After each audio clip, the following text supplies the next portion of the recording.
Comic book industry को पिछले कुछ सालों में बहुत सारी कंट्रोवर्सीज का सामना करना पड़ा है और इन सब चीज़ों ने कॉमिक्स की सेल पे भी बहुत बुरा असर डाला है और अमेरिका में लगातार कॉमिक बुक स्टोर्स बंद हो रहे हैं और कई होने के कगार पे हैं। वैसे कॉमिक बुक्स और कंट्रोवर्सीज का पुराना नाता है, जैसे कि अल्टीमेट कॉमिक्स में वांडा और क्विक सिल्वर का इंसेस्ट लव अफेयर या मार्वल का स्विम सूट एडिशन। मगर ये सब काफ़ी पुरानी बातें हैं और आज हम सिर्फ पिछले 10 साल की कॉमिक बुक कंट्रोवर्सीज के बारे में ही बात करेंगे। तो चलिए बहुत टाइम वेस्ट किए बिना वीडियो स्टार्ट करते हैं। और अगर आपको ये वीडियो पसंद आए तो चैनल को सब्सक्राइब करना मत भूलिएगा।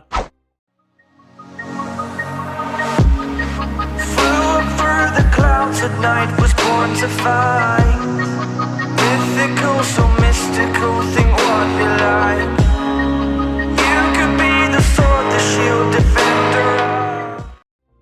सबसे पहले स्टार्ट करते हैं ऐसी कंट्रोवर्सी से जो कि बस कुछ ही महीनों पुरानी है। मार्वल ने मार्च में अपनी नई comic book new warriors announce की और राइटर डैनियल किबल स्मिथ ने अपनी इस कॉमिक से अकेले ही सारी कॉमिक बुक इंडस्ट्री को घुटनों पे ला दिया, जिसका कि पहले से ही बहुत बुरा हाल था। इन्होंने कुछ ऐसे कैरेक्टर्स इंट्रोड्यूस किए जो कि ऑफेंसिव होने के साथ स्ट्यूपिड और इलॉजिकल भी थे।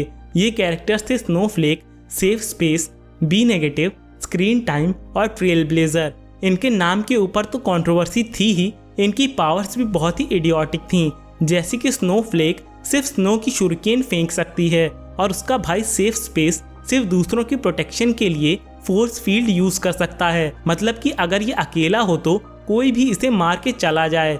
फिर है स्क्रीन टाइम, जो कि कोई भी फैक्ट तुरंत गूगल कर सकता है, ऑग्यूमेंटेड रियलिटी को कंट्रोल कर सकता है और इसको अपनी पावर्स अपने ग्रैंडफादर की इंटरनेट गैस से मिली हैं। यस, इंटरनेट गैस से। फिर है बी नेगेटिव, जो बाकियों से थोड़ा सही है और इसे अपनी पावर्स मॉर्बियस के ब्लड से मिली है और इसलिए इसके पास उसी की जैसी पावर्स हैं। और लास्ट में है सबसे स्ट्यूपिड ट्रेल ब्लेजर, जिसके पास कोई पावर नहीं है, बस ये बैकपैक है जो कि कोई भी चीज स्टोर कर सकता है, मतलब कि ये फैट डोरा दी एक्सप्लोरा है।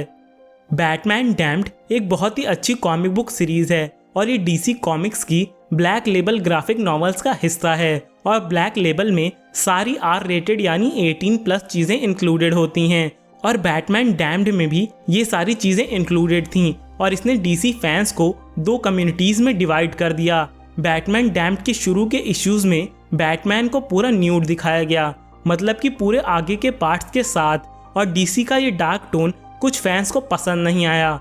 वहीं दूसरी तरफ कुछ फैंस को डीसी का ये टोन शिफ्ट काफ़ी अच्छा लगा, क्योंकि कोई और कॉमिक्स इतना बोल्ड होने की हिम्मत नहीं रखती थी।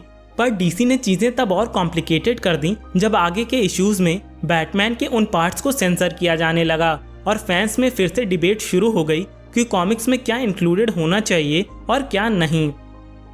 2012 की द अमेजिंग स्पाइडरमैन इशू 700 में फैंस को एक बहुत ही अनएक्सपेक्टेड चीज़ देखने को मिली और वो थी स्पाइडरमैन की अनडिजर्विंग डेथ। वैसे स्पाइडरमैन की डेथ पहले भी कई बार कॉमिक्स में हो चुकी है, पर ये बाकियों से डिफरेंट थी। इसमें डॉक्टर ऑक्टोपस को पता चलता है कि वो मरने वाला है और इससे बचने के लिए वो एक प्लान बनाता है और सक्सेसफुली पीटर पार्कर के साथ अपनी बॉडी स्वैप कर लेता है और इस वजह से पीटर डॉक्टर ऑक्टोपस की मरती हुई बॉडी में फंस जाता है और कुछ टाइम बाद मर जाता है। वहीं डॉक्टर ऑक्टोपस पीटर की मेमोरीज से अफेक्ट होके सुपीरियर स्पाइडरमैन के रोल में अच्छे काम करने लगता है। मगर पीटर पार्कर की इस अनडिजर्विंग डेथ ने फैंस को बहुत ज़्यादा ऑफेंड किया और बहुत सारे फैंस ने ट्विटर और फैन मेल्स में राइटर्स को मारने की धमकी तक दे डाली।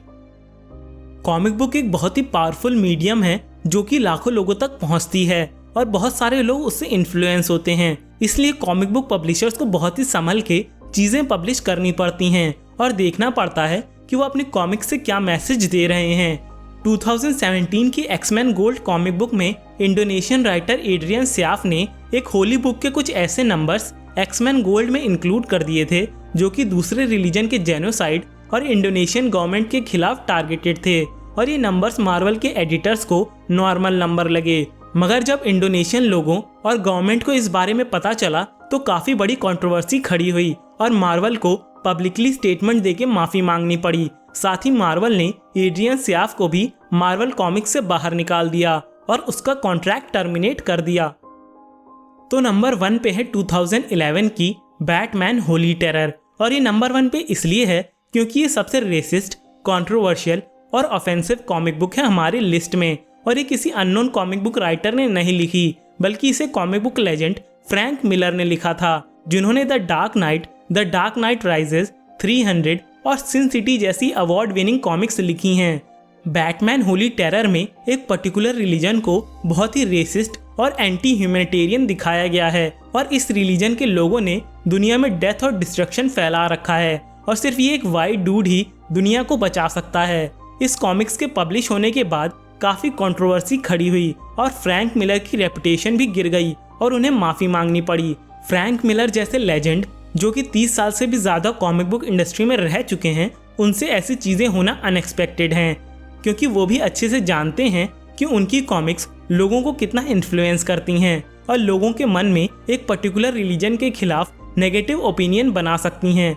कॉमिक बुक मीडियम में फन और एंटरटेनमेंट की और इन्हें रिलीजन और पॉलिटिक्स से हमेशा दूर रखना चाहिए। तो इसी के साथ हमारा ये एपिसोड यहीं खत्म होता है और आई होप आपको ये एपिसोड पसंद आया होगा। और अगर पसंद आया तो वीडियो को लाइक और कमेंट्स में अपने व्यूज बताना मत भूलिएगा। और अगर आपको कॉमिक्स, मूवीज और एनिमे से रिलेटेड फैक्ट्स पसंद हैं तो आप हमारे चैनल के इंस्टाग्राम अकाउंट को भी फॉलो कर सकते हैं। वहाँ मैं रेगुलरली बहुत सारे फैक्ट्स अपलोड करता रहता हूँ।